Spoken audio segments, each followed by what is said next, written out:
Okay sir. அனைவருக்கும் வணக்கம். இன்று கிருஷ்ணர் பிறந்த நாள். கிருஷ்ணர் என்கிற அவதாரம் சொல்லுகிற உண்மை அல்லது தத்துவம் என்ன என்பதை பற்றி இந்த பதிவில் நாம் அவருடைய பிறந்த நாளில் பார்ப்பது சால சிறந்ததாகும்.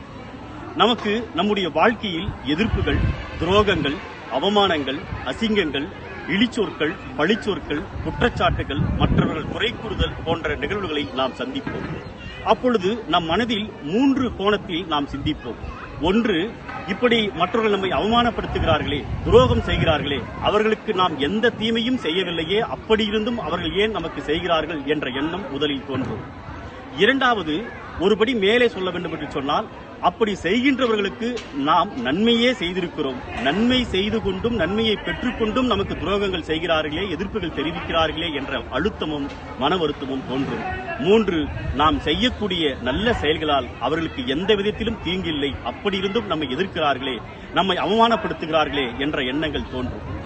இதற்கு என்ன கிருஷ்ணர் அவதாரத்தில் சொல்லப்படுகிறது என்று சொன்னால், வாழ்க்கை என்பது எதிர்ப்புகளும், துரோகங்களும், அவமானங்களும், அசிங்கங்களும், பழிச்சொற்களும், இழிச்சொற்களும் நிறைந்ததுதான் வாழ்க்கை. அதை நாம் தவிர்க்க இயலாது. வேண்டுமானால் அதை குறைக்கலாமே தவிர இந்த எண்ணங்களை, இந்த நிகழ்வுகளை சந்திக்காமல் நாம் வாழ்க்கையை எதிர்கொள்ள முடியாது என்பதற்கான தத்துவம் தான் கிருஷ்ணனுடைய அவதாரம். ஏன் என்று சொன்னால், கிருஷ்ணர் கருவில் இருக்கிற பொழுதே பிரச்சனையை சந்தித்தவர். ஆகையால் அவருடைய வாழ்நாள் முழுவதும் அவருடைய வாழ்க்கை போர்க்களமாக இருந்தது. இருப்பினும் தன்னுடைய புன்சிரிப்பாலும், புன்னகையாலும், நல்ல எண்ணத்தாலும், தன்னம்பிக்கையாலும், தைரியத்தாலும், மன வலிமையாலும் போர்க்களமாயிருந்த தன்னுடைய வாழ்க்கையும் மற்றவருடைய வாழ்க்கையும் பூக்களமாக மாற்றினார். ஆகவே அவருடைய அவதாரத்திலிருந்து நாம் தெரிந்து கொள்ள வேண்டிய தத்துவம் என்னவென்று சொன்னால், வாழ்க்கை என்பது எதிர்ப்புகளும், துரோகங்களும், இழிச்சொற்களும், பழிச்சொற்களும், இழப்புகளும், அவமானங்களும் நிறைந்ததுதான் வாழ்க்கை. அதை நாம் திறங்கொண்டு எதிர்கொண்டு பயணித்து, அதோடு பயணித்து வெற்றி காண்பதிலே நம்முடைய வாழ்க்கையுடைய இன்பம் இருக்கிறது என்பதை கிருஷ்ண பகவான் கதாபாத்திரம் அல்லது அவதாரம் நமக்கு எடுத்து காட்டுகிறது.